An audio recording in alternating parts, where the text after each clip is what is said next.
Bre, Miljko, sad li se dolazi na posao, a? Šta ćeš? Još skupljaš ovi mladi pilići, a? Ma, kud, ja sam više za nešto zrelije.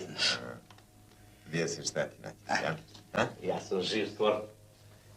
Jeli, ako si živ stvor, jesi završio ovaj moj posao? Evo, sve je gotovo, potpisano, overeno u sudu. Sve je gotovo. Vidiš, i kuća, i vikendica, i čamac. Sve je to prešeno lepo sa ovom. Eto ti. Lepo potpisala, ja potpisao. Ja sam sad obezbeđen. Potpuno. Ako odeš u ćorku, možeš mirno da spavaš. Jel ja moram u ćorku?